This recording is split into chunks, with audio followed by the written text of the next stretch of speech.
はい、よろしくお願いします。はい、よろしくお願いします。お願いします。よろしくお願いします。父が今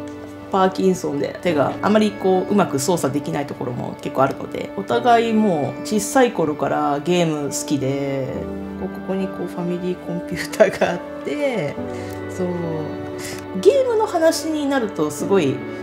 気が合うというかね、いろいろ語り合えるところがあるので、友達のような時間みたいなのが発生するのが、嬉しいなって思ったりはしますね。死亡搁浅这个游戏上市应该我记得11月的8号吧，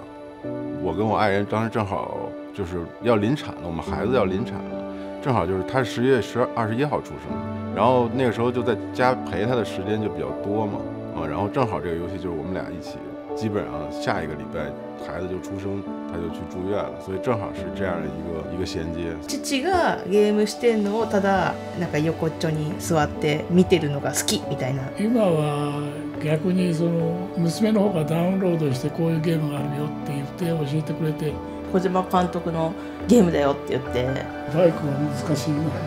23年初的时候，因为疫情的原因，然后我和我自己的太太都失去了家里比较重要的亲人。当时是一段比较灰暗的时期，然后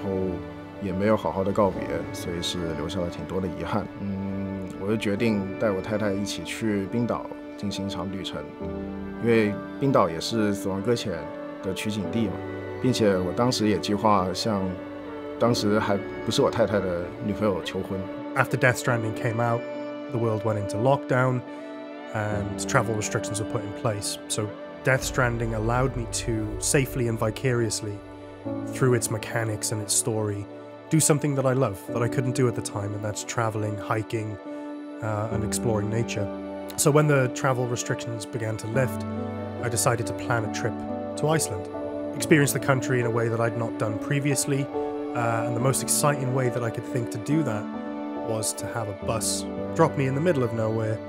and just spend several days hiking back to civilization with just my backpack, almost put myself in Sam's shoes. And it was honestly the trip of a lifetime. I recorded the whole thing as I went. It was really, really fun, really, really challenging. But it was Death Stranding that inspired me to do that. And I think without Death Stranding, I probably wouldn't have had that experience. So I'm really grateful for it for that. デスストって物を通して人とつながることができるじゃないですか。直接誰かと遊ぶんじゃなくて、誰かが作ってくれた橋があったりとか、誰かが置いてくれたものがあったりっていうのがあるじゃないですか。川があって、普通に歩いていって流されちゃうところを歩けるポイントに看板を立ててくれてるっていう場所があって、みんなここは大丈夫、ここは大丈夫っていうのをで、それがどんどんいろんな人が立てた看板がつながって通り道が見えるようになってたりして、そこに行った時になんかみんなの優しさがつながって渡れたとか、優しさを物から感じることができる。人って誰かに支えてもらってるし、で多分自分でも無意識下で誰かを支えてることもあるんだろうなみたいなこととか、やっぱりつながりっていうのをなんか単純に誰かとじゃあ話して楽しかったねみたいなつながりよりももっと深いというか、その潜在的につながりっていうものがすごく組み合わさって。The game itself's not about that. Making the delivery and getting the box to that place or getting the A or S class badge, it became more about making the journey better for everyone that has to do it, both in the game and in life. I would find myself doing small things, just small things like closing someone's gate for them, or picking up a bit of rubbish in the street, putting it in the bin. These little changes can all better the path that you're on, but it can also better the path that the person behind you is on, who may not have been through the same as you, but their destination's the same in the end. Everybody's is. It's not about the destination, it's about what we choose to do with the journey we're on. 一人でいる方が楽なので、あまり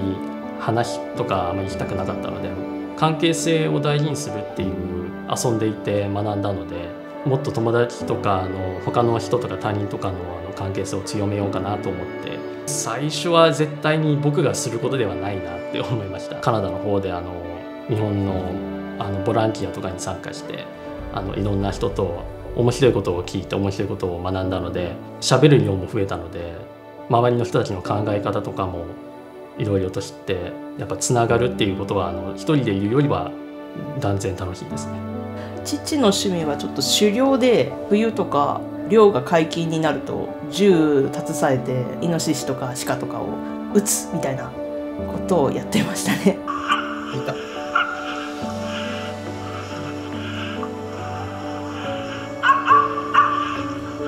雪道っていうか雪山のやつが一番大変だったなっていう。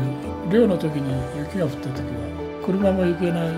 バイクも乗れない、歩くだけっていうんですかね。だから雪山で辛いだろうなっていうのは身に染みてようわかるなっていう。それがこの主人公に合ってるのか、強い人だなっていう意味合いで歩くのが好きだったんで、これを見るとそういうのをちょっと思い出しますけど、面白かったなと思いますけど。死亡搁浅带给我的影响有一点过于大了，以至于到旁人也许无法理解的程度。这可能算是我整个人生的很重要的转折点。我的精神状态一直不是很稳定，大约持续服药了10多年。我在玩《死亡搁浅》的时候，其实精神状态已经处于一个崩溃的边缘，换句话说，可能差1秒就要从阳台上跳下去的程度。疫情里没有办法和我最喜欢的朋友互动，也没有办法回家，更没有办法出门，每天就关在20-30平的小房间里。精神状态不好，家里也没有收拾，日日夜夜就和一地狼藉为伴。在这种情况下，我玩了《死亡搁浅》，很微妙的，我突然没有那么想寻死了。就像 Sam 会在游戏结局的时候说，他其实很早就想去死了。我说也是啊，那我也很早就想去死了。但 Sam 其实活到了游戏结尾，并且还一直活着。以至于还要《死亡搁浅2》，我说那好呀，那我也活着看看吧，或许也没有那么糟，所以我又开启了《死亡搁浅2》周目，完了就是3周目，一直到17周目。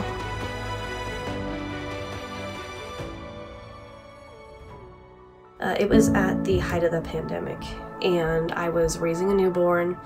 and it was incredibly isolating, sheltering in place. And the new stressors of being a parent, it was incredibly difficult mentally. 子供に対する向き合い方と私が親としての自分自身についてすごく考えさせられたんです。デスストプレイしてから出産して子供が生まれるけれど、私がもうすぐ親になれた気持ちにはなれなくって、ね、突然やってくるじゃないですか、赤ちゃんそれで急に親になれって言われても難しくって、みんなどうしてるのかなとか、子育てでもうまくいかないこともたくさんあって、そういう風な中でデスストをプレイしていて、サムも突然 BB がやってきて、で最初は装備品として BB を見てるんですけど、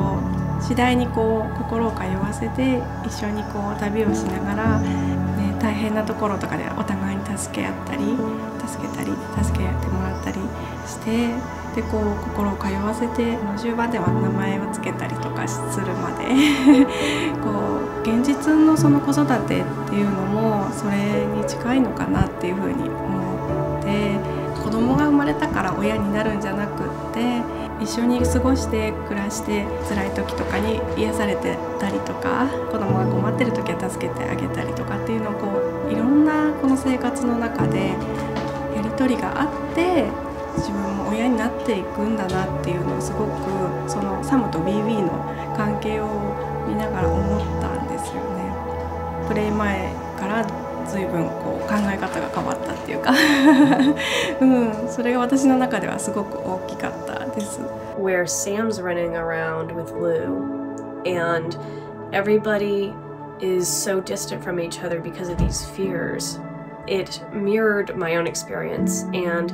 it made me feel like I wasn't so alone, because this game said, I see you, I know what you're going through. And having the connections that were built in the game, seeing, these trails built by other players and the tools left by other players, it made me feel not so alone, because these weren't just names on the screen. These were actual people that were going through the same thing I was. And it made me realize,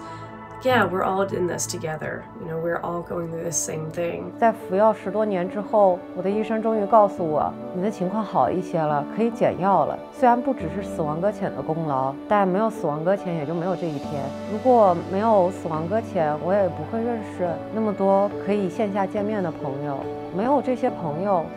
没有我一点点尝试的社交，我可能也撑不到现在。就像是上帝给你关了1万扇门、1万扇窗，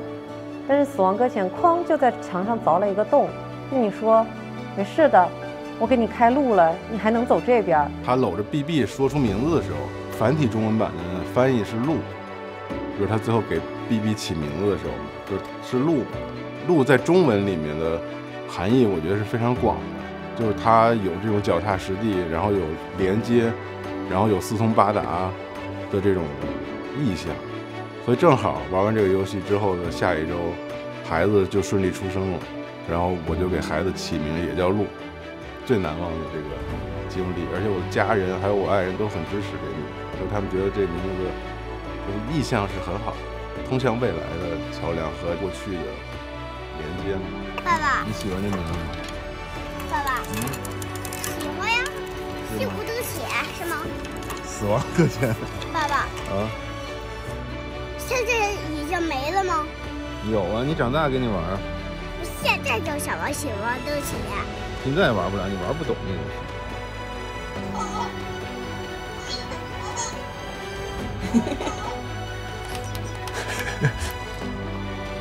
こうやってやってるんですかね、こうやって